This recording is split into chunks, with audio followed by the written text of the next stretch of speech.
holding, going. We saw these yesterday. Coming in some more. Really extends down low, doesn't it? Wow. The yeah, I don't know if Chris Ma is watching this and might help us with an ID. I have a photo here taken last year, but that's only that looks similar, yes, but it's only identified to asteroidea, which is not very. Let's try this. Here we got. This is a full zoom.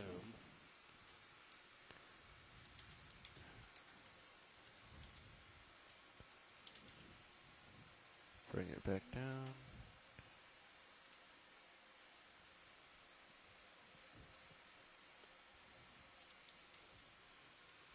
Let's come wide. Yeah, coming out.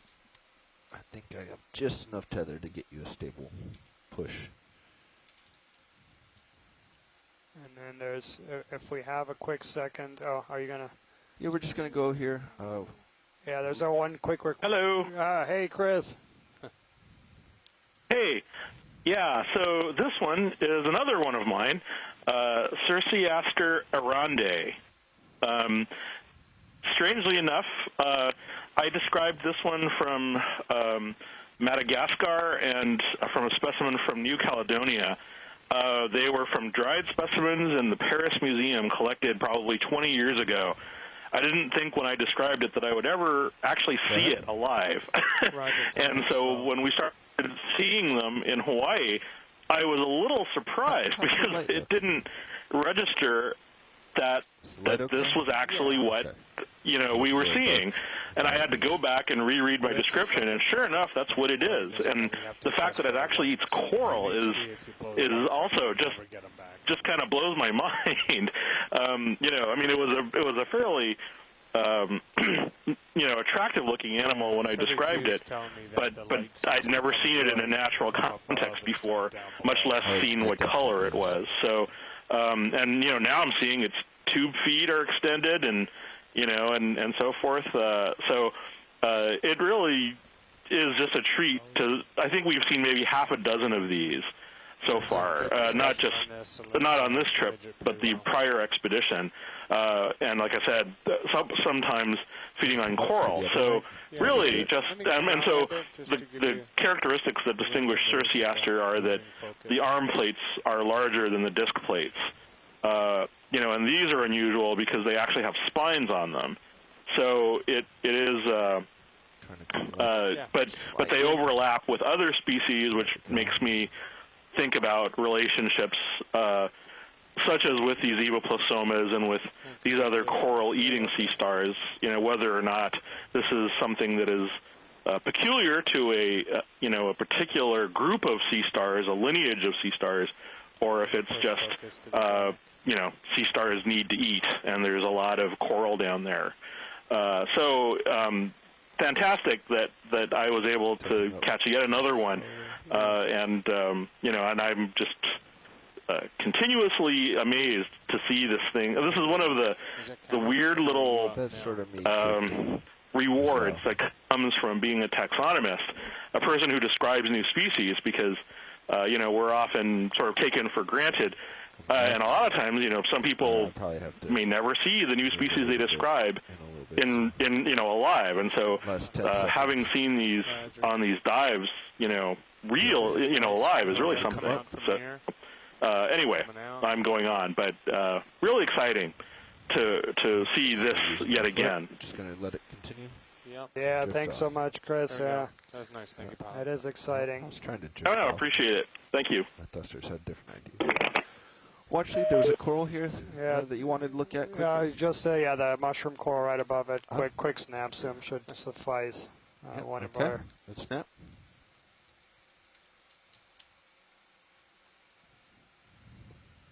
So that's a mushroom coral. Co-pilot, you're having a tough time holding that heading, yeah? Yeah, I perfect. need to come left quickly.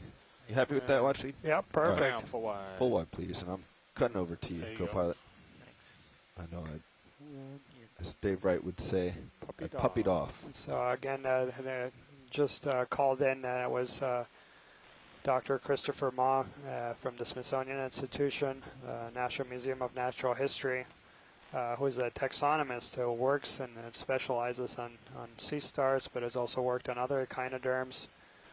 And yeah, a lot of times taxonomists end up working in museums and mostly just working with specimens that are collected and by trawls or other methods, and you have absolutely no observations of how these things look like in their natural environment. And so in addition to collecting these specimens and images that might give us an indication of what species are there, well, this is also the very first time that we're getting a little bit of information about the behaviors of some of these animals. What might they be feeding on?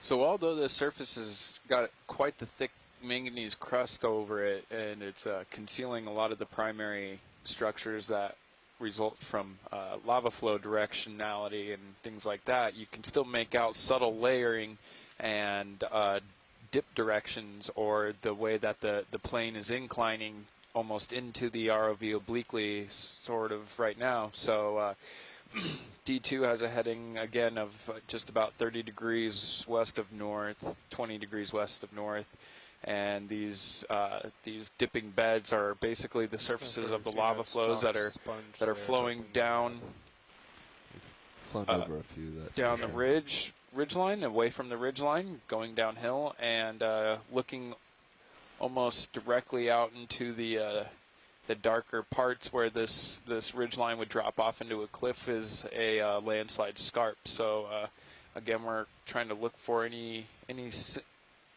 kind of observations where this landslide scarp has weakened the ridge line and propagating fractures along the way. Can we add another 30 meters to that move, please?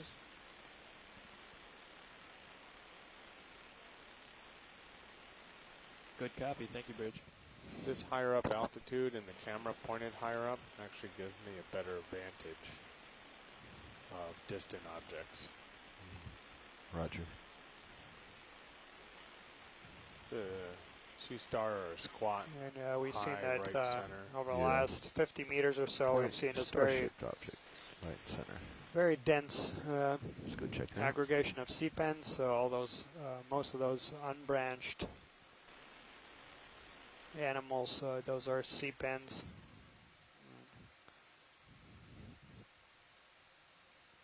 And more reddish colors, reddish coral up ahead. That's another one of these bubblegum coral. Maybe a fish or a shrimp further right of that. Thank you, Bridge. Yep.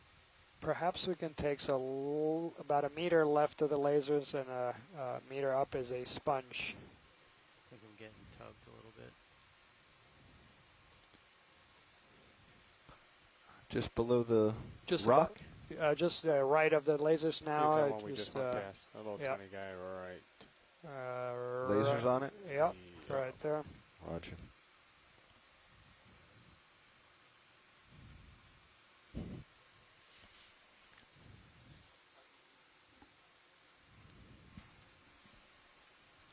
Yeah, we'll take a look. Is this snap okay? Yep, absolutely. So otherwise we'll have to wait for Sirius to give me some more tether. So, co-pilot it. If you take a look at the Go ahead, video. Let's snap from here. Roger, coming in now. That's my D. Come around to the west here. Holding both. Copy. So yeah, sorry. that's.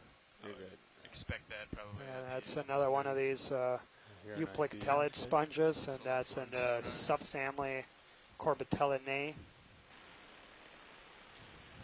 Yeah, and we did get some good image of that guy a little bit earlier. I think a little more, we can come out. Let's just come out. Roger, coming out.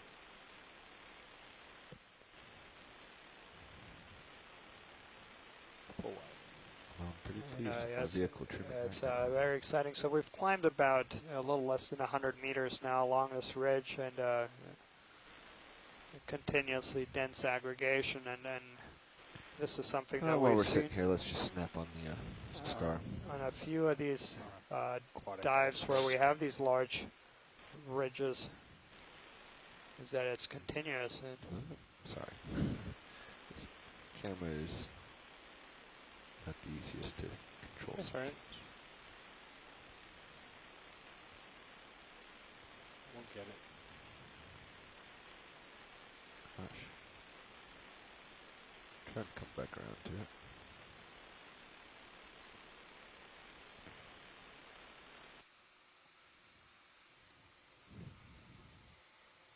I can just snap in now if you Yep. want.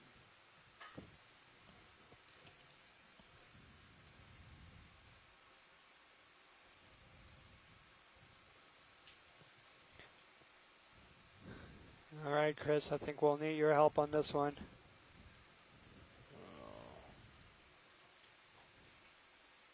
And we're going for an ID of it. Skin looks too smooth to be a Henricia, but based on the overall shape, that'd be my best guess. Let's come wide. Yeah, Because come we're not on. getting a good enough picture for an ID, so I'll push in And closer. Chris Kelly is confirming that is Henricia.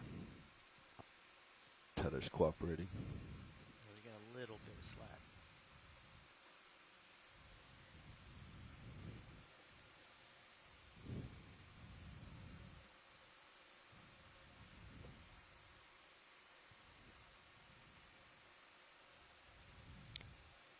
So yeah, welcome back. Chris Kelly just joined us on the teleconference line. Go ahead. So yeah, this is in Henricia Paparima.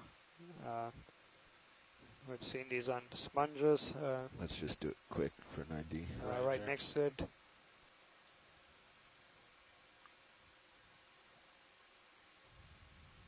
Yeah, so now you can see the skin and definitely that rough texture. So when we were zoomed out, it looked smooth. But yeah, this is characteristic, is that The end. kind of very rough texture of the skin, and is what you have in that Henricia Paparima. Alright, I think we're happy with that. Yeah, coming out.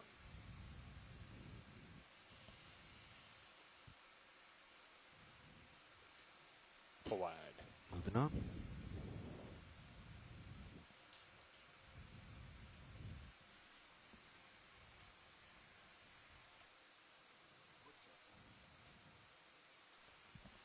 Our depth is 1,950 meters.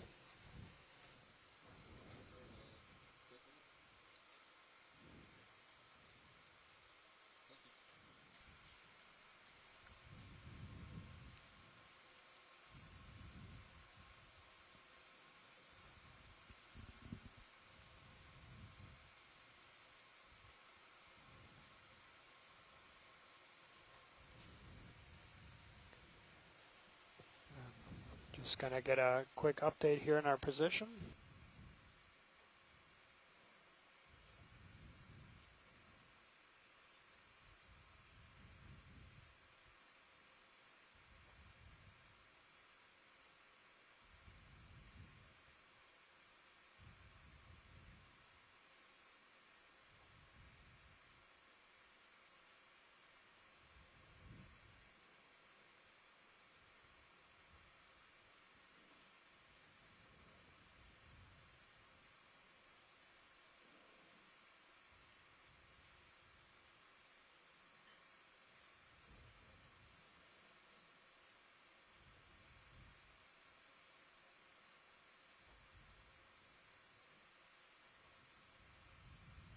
And so yeah, it looks like we've covered a little over 200 meters on the dive so far.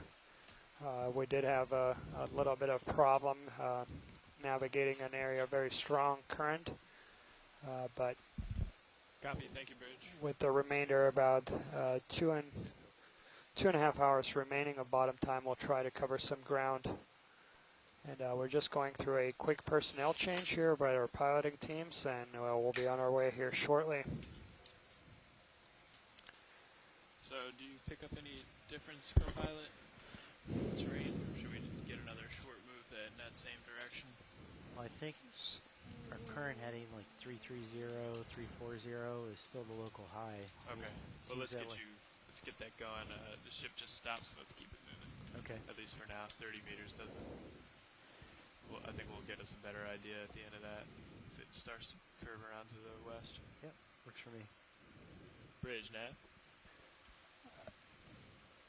So, pilot, there's a coral right to our right. Maybe we can just get a quick snap zoom while we're waiting. White coral?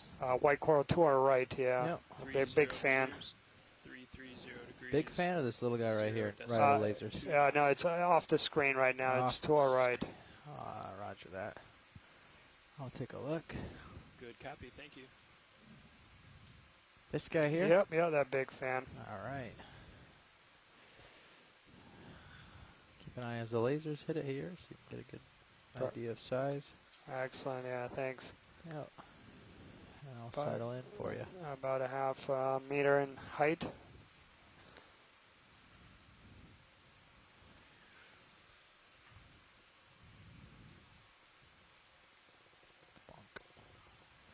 Got a little tug there. Yeah, you're still pretty far out in front of me. I'm stretched, but we can go on in video. Coming in. Thank you, Bridge. Thanks. Holding full. Thank you. Oh man, I'm at the extent of my tether. Might have to wait a little bit on this one. Yeah, I'll just get a profile shot. I know it's not ideal for video, but it'll give me a little tether. I'm back out wide. Thanks. This is gonna be better already, I bet. All your other cameras are full wide as well. Thanks. Okay, you can come on in. Coming in. Let's get the floating shot here.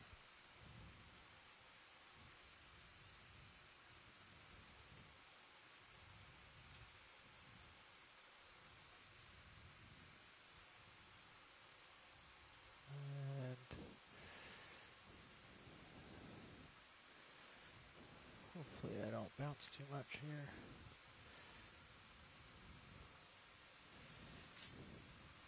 This probably will be better for the tether. Okay.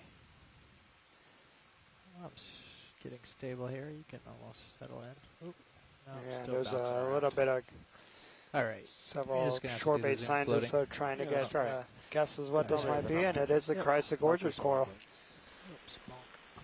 There's the tether heaves. So, yeah, that's excellent. That's the first time we've seen this. It looks like Chrysogorgia chrysaris. Tether's pulling me back. It Sorry. just okay. looked very distinctive Keep there. up with it. Yep, that's it, right. Science will probably think there's the best survey of a So coral. the first we've ever time we've done. imaged this species Look here at on that, this up and dive. down each side. Yeah. Brilliant. All right. Looks like I'm getting a little less So, yeah. bob Oh, here. you're still falling back. Yep. Fighting it now. Should be just about stationary. So yeah, that whole family, the Still falling Chrysogorgidae, You have feel like these, it's stabilized now.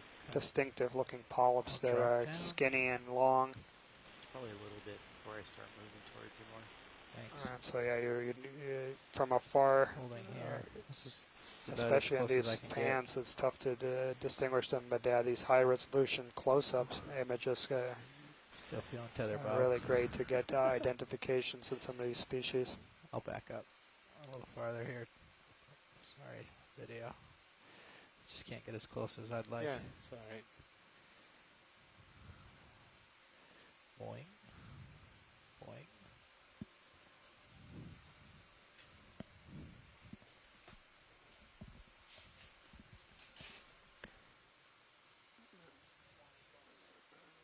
So yeah, we landed on the bottom about 3.5 hours ago, and so far into the dive, we've been lucky enough to see a continuous large community of coral. So we've covered about 250 meters now, and it's been continuous. wide The now, densities have been high continuously. We also very beginning of the dive, we collected a rock sample, and I see this that will be larger very one informative right to here. try to get a age That's of this affirmative. particular seamount. And then later on the dive, we also collected a sample of the primnoid coral, what we believe is in the genus Paracalyptrophora. That was quite dominant in a few of the places, and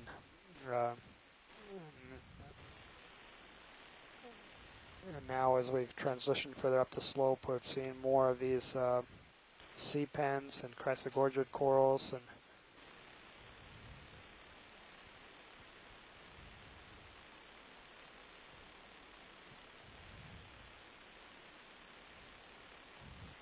All right, video. Coming in.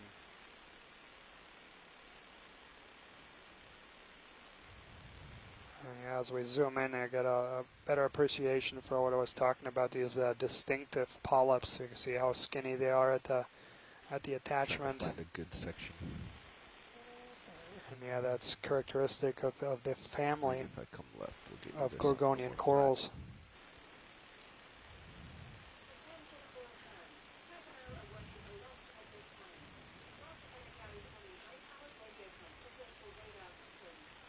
There you go. That's a good section.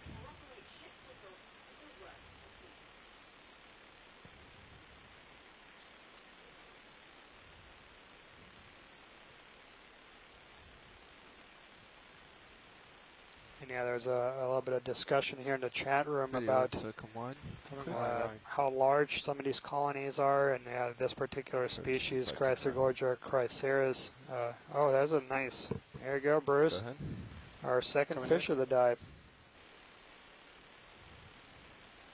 Yep, looks like another Macrura, the rat tail. Looks like it could be the Kumba species. So perhaps Andrea was right before. Yeah, definitely looks like that rounded snout. And I don't see any scales on the snout from the view that I have, and that's one of the characters that Tomio Iwamoto said is diagnostic for Kumba. I'll bring him back. Hold there.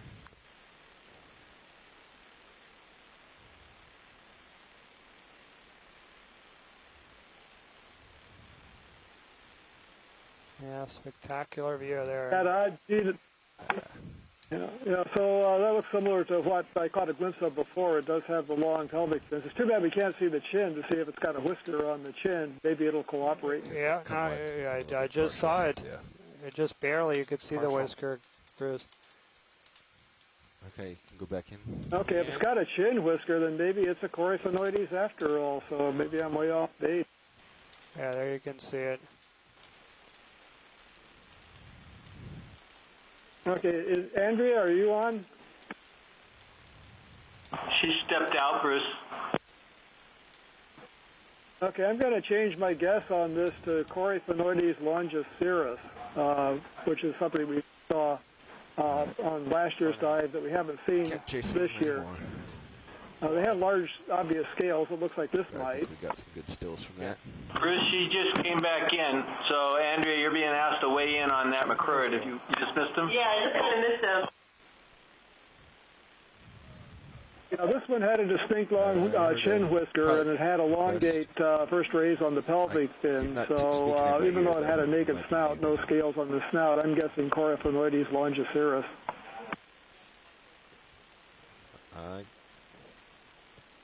Try again. Now I'm getting you, okay?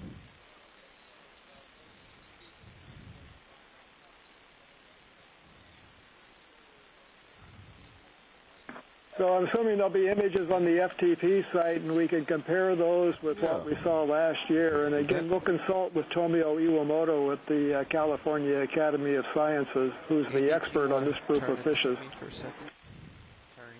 Just a little bit.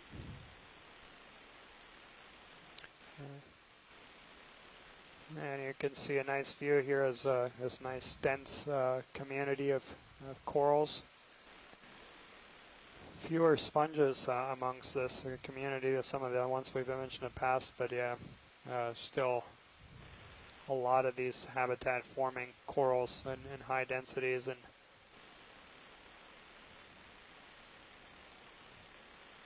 that was exactly what we were hoping to see today. So yeah, when we were planning this dive last night, at that point we only imaged half of the seamount, and had picked a tentative site that was just south. Is that good for you, watch sleep? West, yep. Oh, go ahead, Jonathan. Yeah, so I'm just I'm looking on HiPAC right now, so I'm just trying to get an orientation of the way that these layers are dipping as the ridge line orientation also changes. So let's see, we're looking just a little bit less than, or just a little bit south of west right put now. Us directly west. Okay, so if we're looking directly west, that means that these are starting to dip more to the southwest and south. So Brian, if you're watching, we've got these seemingly parallel layers that are dipping south-southwest, striking more along the north-northwest and south-southeast direction. We're going along a ridge line that I'm just going to bring your camera up. That is going to start changing direction. So we'll keep an eye out for any of these orientations. If they maintain parallelism to the ridge axis, it'll be kind of a nice indication that some of these fractures are resulting from the head wall erosion and continued weakening of the landslide debris and mass wasting event that's happened just to our north and northeast. Copy. So Nav, our previous heading was 330? It was. I believe I'm going to change it, I believe, to 315. I think we'll start to see it, just like Watchley was saying, curve around to the west here. Copy. How's that sound for you guys? That sounds great. Thanks for kind of letting me get oriented there as we start changing direction. That was great. Thank you. No problem. Slowly. How much more bottom time do we have? Find that out. About like 2 hours 15 minutes, according to. Yep, that's about right. All right. So, yeah, 25:30. 25:30. Let's try that again. 1:30. We're close to the date line, but not a time warp. Yeah, we see several of these polyopogon sponges. So there's massive sponges right there, and that's what we've been referring to as polyopogon species B. Next to it, that red coral is a bubble gum coral that's being overgrown by that yellow parasitic zoanthid. Bully gummy zoanthus.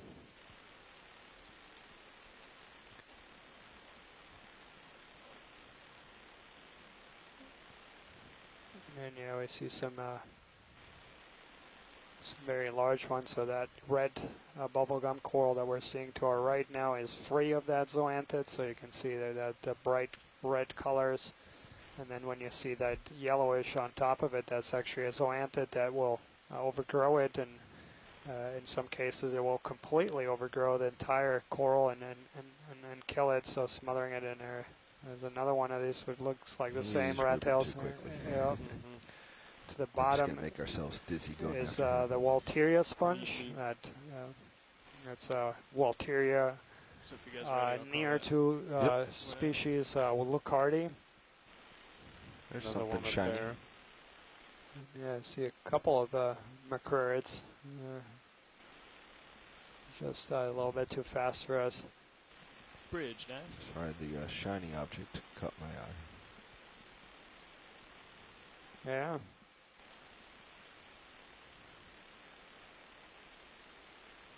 Hey, ship move, please. Range 30 meters. Bearing 315 degrees. Speed 0.2 knots.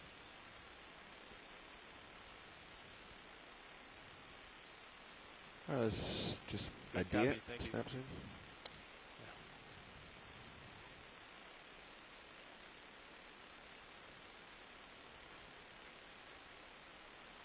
Okay, let me get it back in view.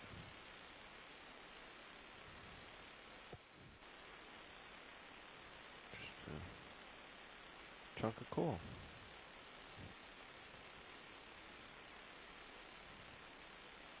Alright, let's come on. So yeah, that Full wide. exposed skeleton, that kind of golden one you looked at, is likely a Chrysogorgia, the dead Chrysogorgia. They do have that kind of golden coloration, and then also that kind of zigzag pattern of the skeleton.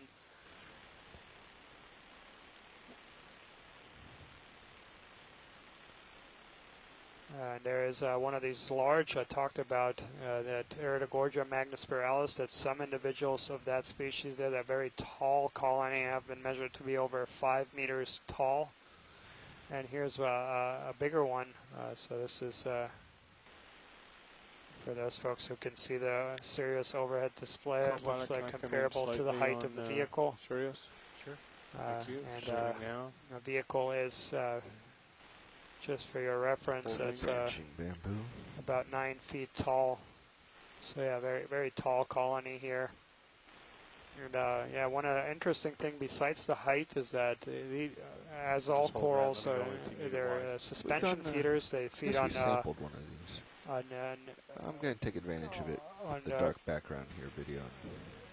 So get some quick pictures of it. Sure. They feed on particles in suspension, and then it's the top plume kind of, depending on where the current will come, it kind of can orient itself into that direction.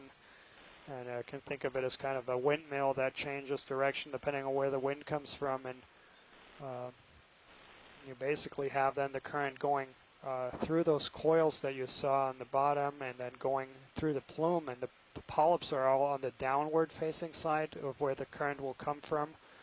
And so you basically will have these circular features, these turbulent eddies on the downward side of where the current comes from, and that allows the polyps to feed.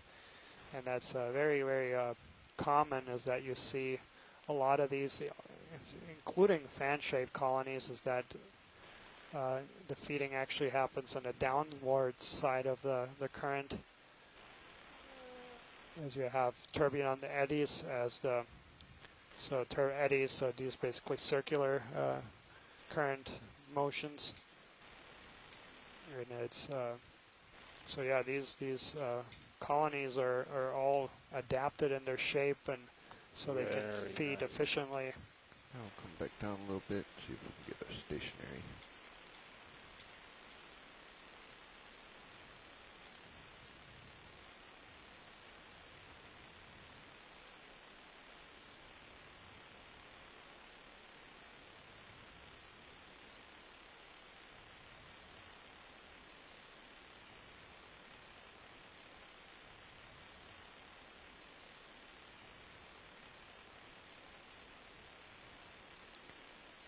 And yeah, making it easy on Dr. Les Watling from the University of Hawaii, who actually moves from the front to the back published that study where they measured the most dominant part of the scene. Individuals of this species being over 5 meters tall. Is just in the chat room, and he's commenting how beautiful it is. And I would agree, it's an absolutely beautiful animal.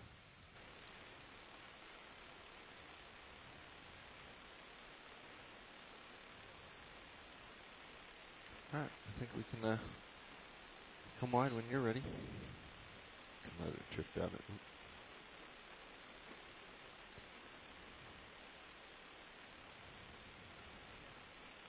There we go. And taking Sirius wide as well. Perfect. Alright, now I got some tether to move forward.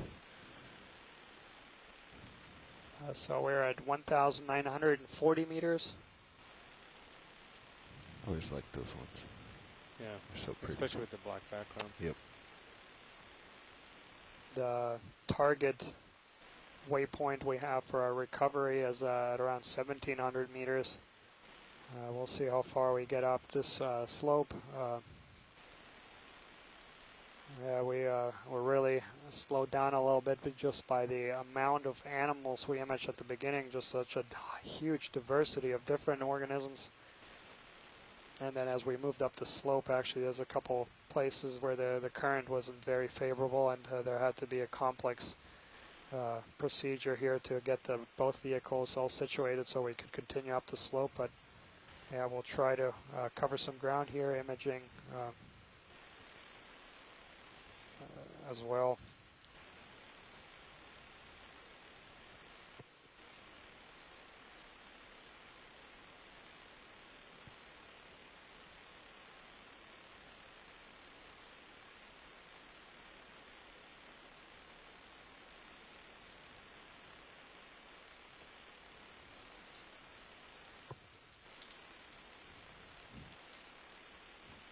Yeah, so we see I know Casper is right around the next bend. A lot of these big, a few of these very big sponges.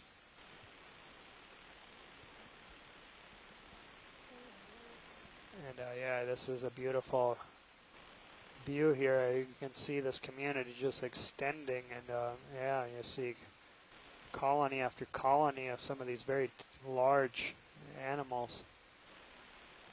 And yeah, just it's very beautiful. Every now and so often, just zoom out a little bit and start looking more at the forest and not so much at the trees. And yeah, it's absolutely humbling to see how much life there is at some of these deep reefs.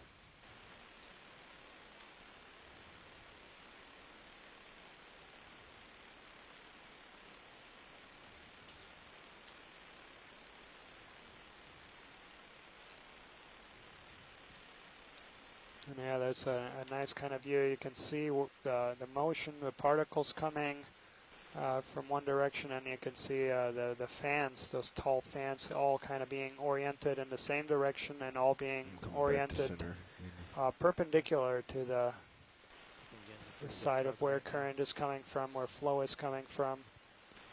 And even that sponge there, so all these animals that have a certain directionality of them, they're all oriented in the same direction, and that's gives you an idea of where the predominant currents come from.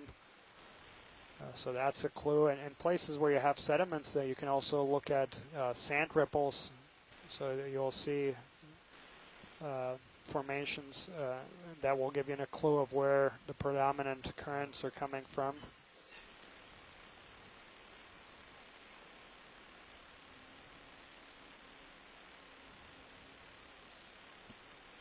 Well, we might be able to shoot down that spiral on upper left as we go by, if you're heading over that way.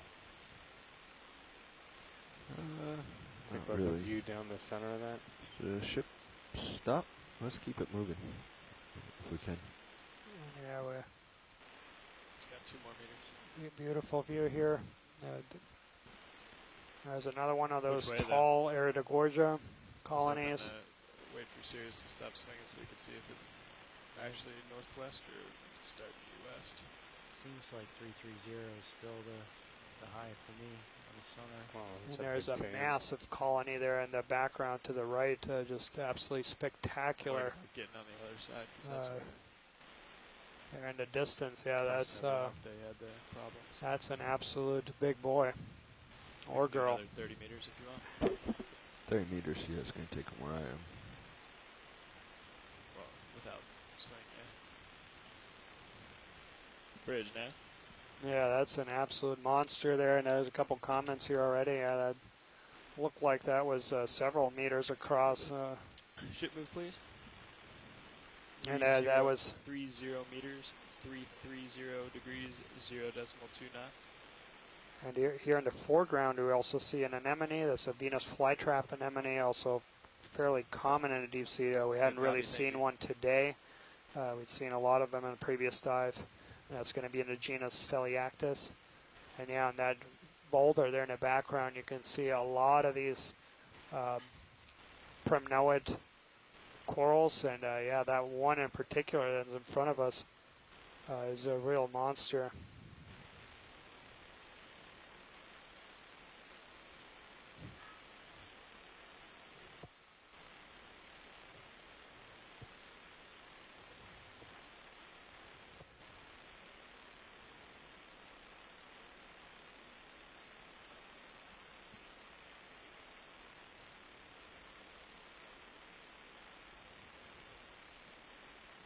Thank you, Bridge.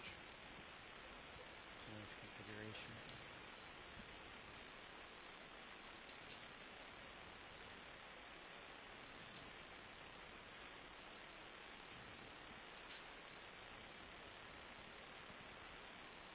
There's another one of these Isodella species lyrate.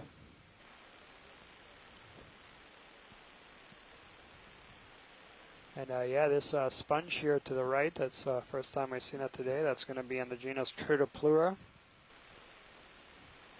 So far, most of them are that kind of paddle-shaped sponge right there.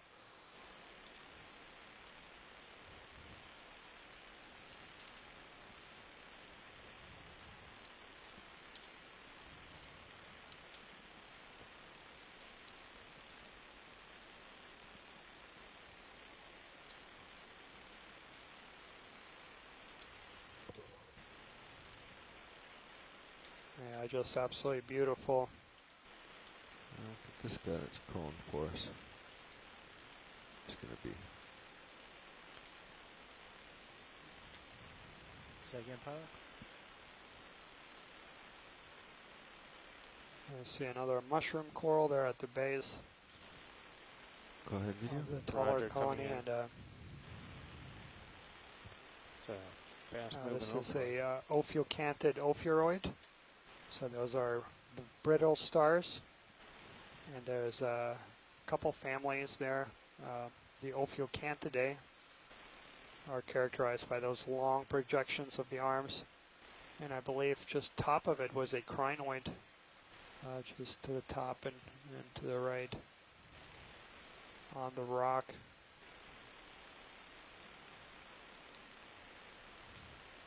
Although the brittle stars and crinoids get Yeah, along. beautiful. So yeah, these brittle stars, the Ophiocantids, those you can see a lot of times in associations with different kinds of corals, and you'll see them wrapped around the branches of corals, and yeah, it's a nice association. The ophiuroid will actually clean the coral and feed on particles and parasites that might be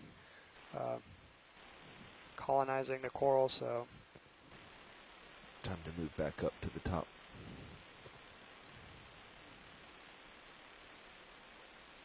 So we're right now at 1,935 meters and ascending. Again, to give all of our shore-based scientists a heads up, today's dive, we're going to be coming off the bottom at 3:30 local time. So we have about 3 hours remaining here on this dive, and it's. I hope you have enjoyed it as much as we have. It's a really beautiful community.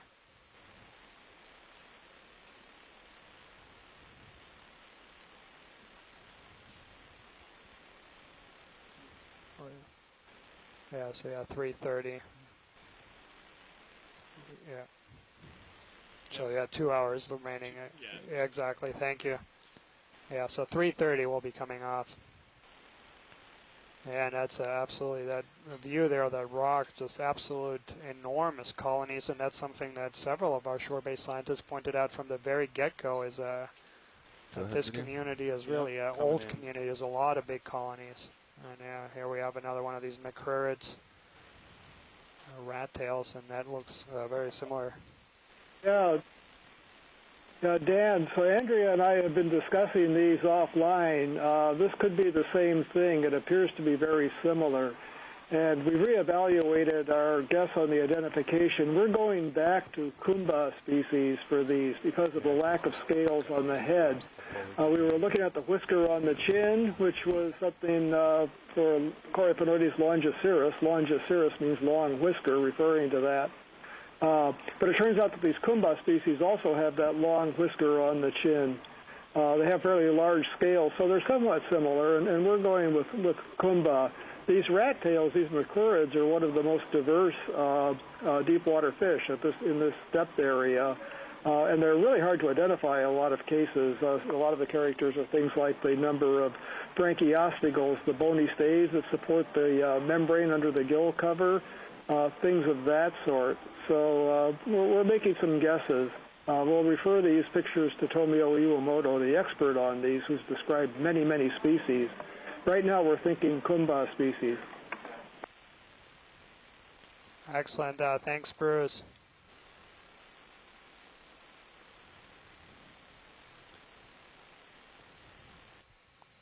So yeah, Bruce also had mentioned that Kumba, which appears to be one of the more common rat tails here at these depths and these areas that we've been surveying. Last year we had 18 dives in and around the area, and we've had 6 dives on this expedition.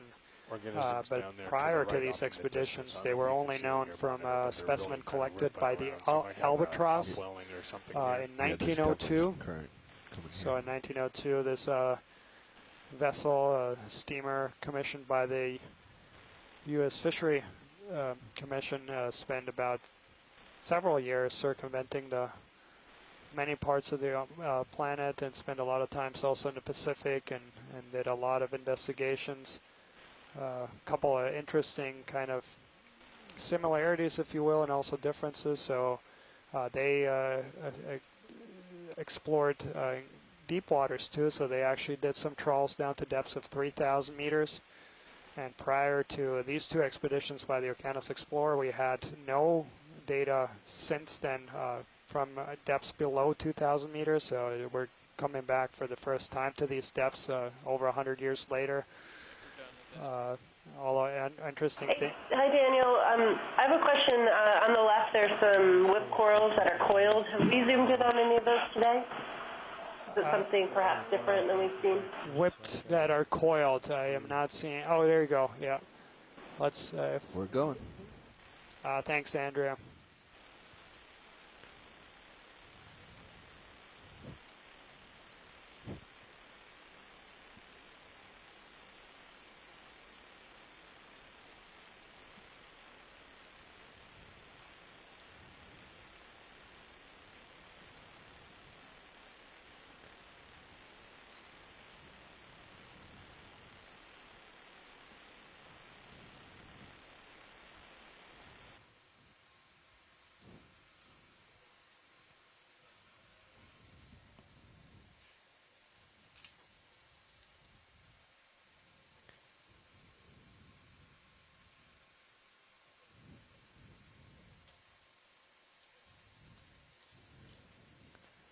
So yeah, as Scott already points out, that this is a bamboo coral.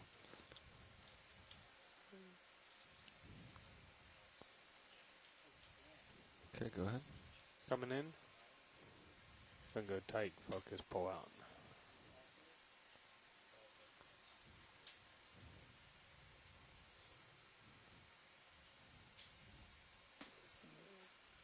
Yeah, interesting in the background, that stock sponge. I just got a quick view of that. That's a Calophacus of an unknown subgenus.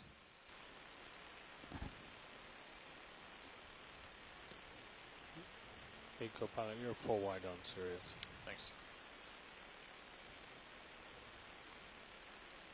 Are you off bottom or is that moving? It's moving. I'm also sliding around on the rocks. That's interesting, right in there. You see that? Is that a squat? Yeah, you there see that commensal squat lobster perched on top of the coral. Back And that's the other way. go the other way. Maybe some of our scientists can explain those little bitty dots that we see at the base of each of those polyps. Are those eggs or something? I think we have that. Yeah, I agree. Yeah, I didn't get a good look at that.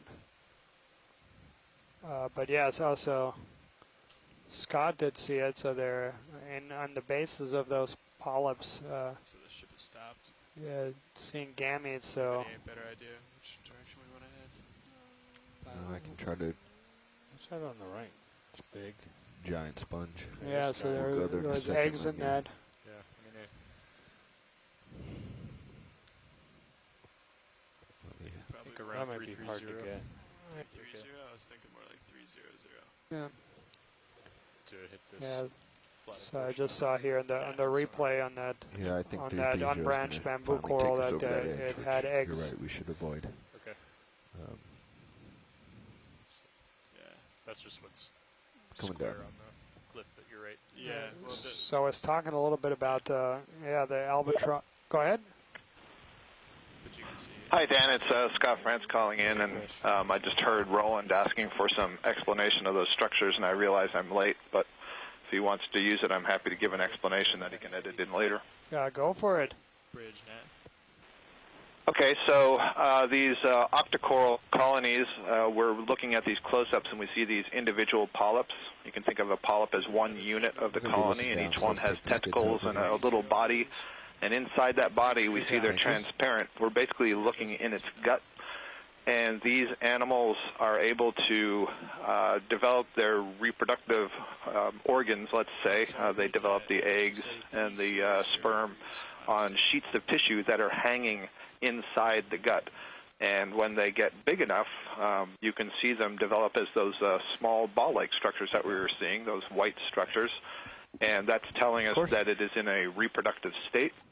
We've been assuming that those are eggs, but it was pointed out earlier by Tina Molodtsova that we don't actually know that they're eggs. They could be clusters of sperm, but we just know that it is a reproductive structure. And so it's interesting to look on the colony to see how many of the different polyps have these reproductive structures, and it's interesting to compare across colonies and across time periods to see during what periods of time would they be reproductive. Do you see that in small colonies and large colonies?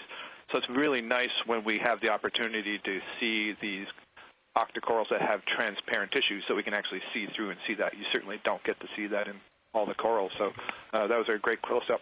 Thank you very much. Yeah, and thanks, Scott, for calling in. Definitely different. Yeah, maybe the colony to the right. Yeah, let's start here. I got some time. Let's see if we can get both of them in the same picture. Yeah, excellent. I think our focus is going to be one. So yeah, those are chrysogorgids. Sure. Andy, that last ship move was 300, so you'll want to adjust your heading. Yeah, this caught my eye because they looked very similar in overmorphology, but you see differences in the coloration of these two colonies, one being a bit more orange and one being a bit more Copilot now. pale.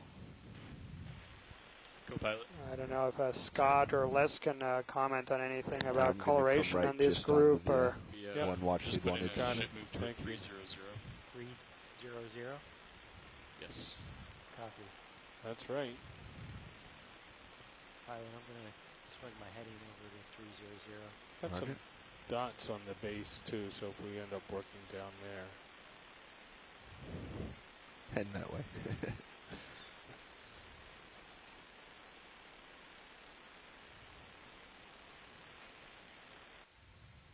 All right. Sorry, I was inadvertently pushing forward. A bit more stable right now. Coming down to the base.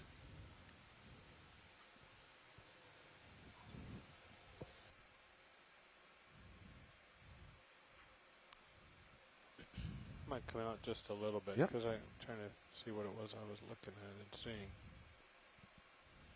Yeah, I guess just these single polyps caught the light a little bit better than the.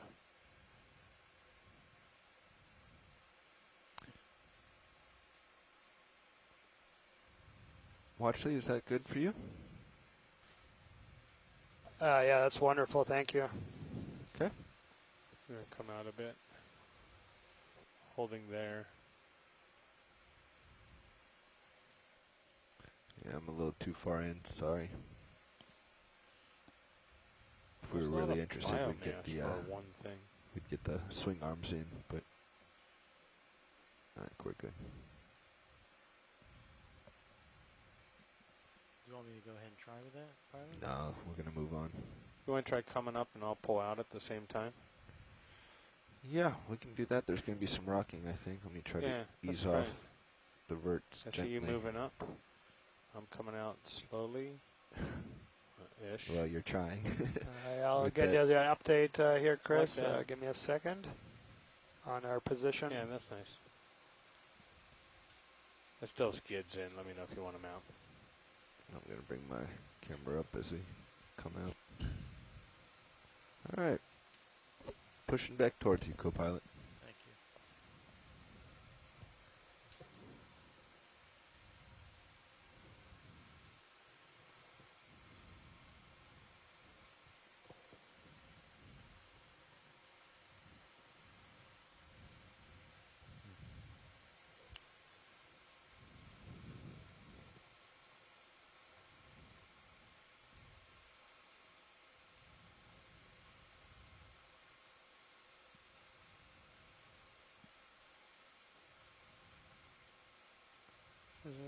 We're moving. Continue to move to port, correct?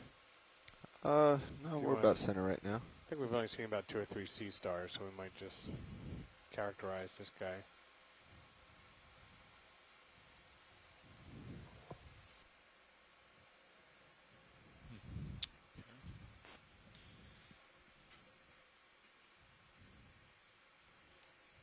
Gonna try something. Might not pan out though.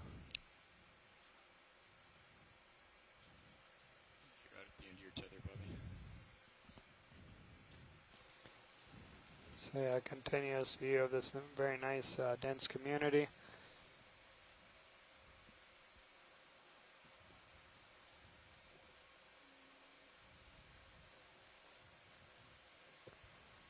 And I think Scott would appreciate maybe a quick look at the branching points here on the coral in front of us. Dan, it's so nice of you to think of me. Always thinking of you, Scott. Okay, we can take this offline later.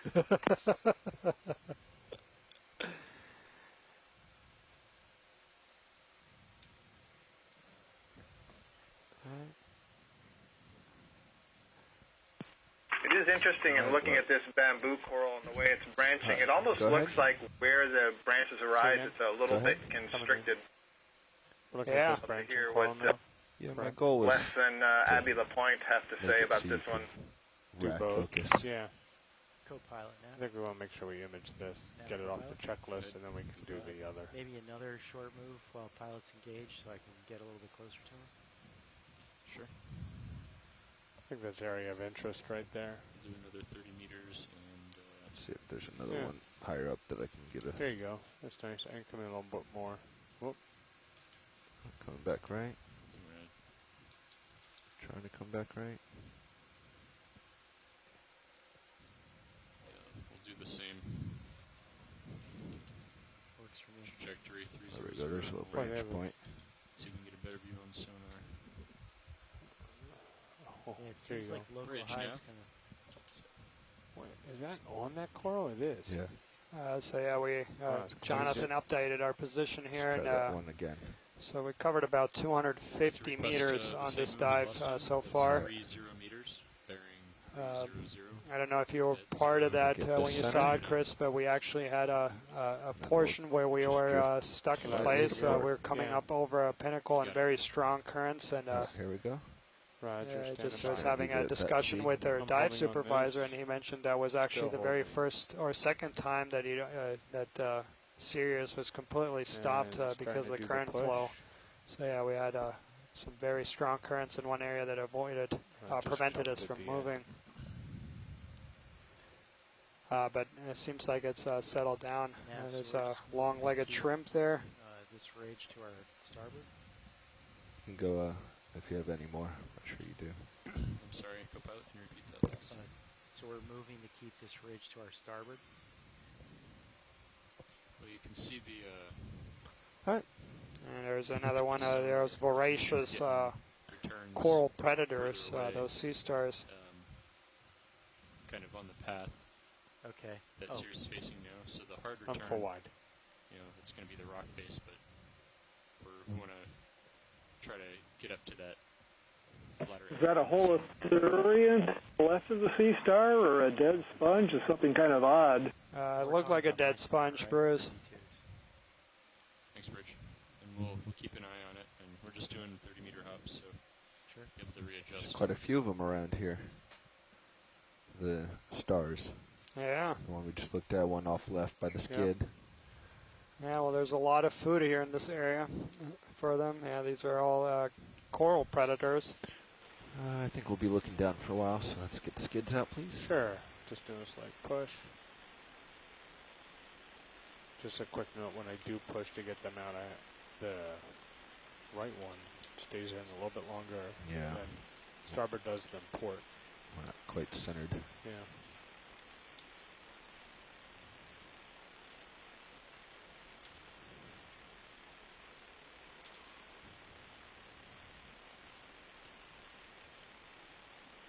So there's another one of those Volteria sponges. A lot of these chrysogorgid corals and very tall fans. And yeah, that's just kind of something that we've seen yesterday and today again, is that you started seeing kind of groups where they're all dominated by a certain species, and then a little bit further up you see different species there. And so one of these questions is that just differences in the environment, or is it just who got there first?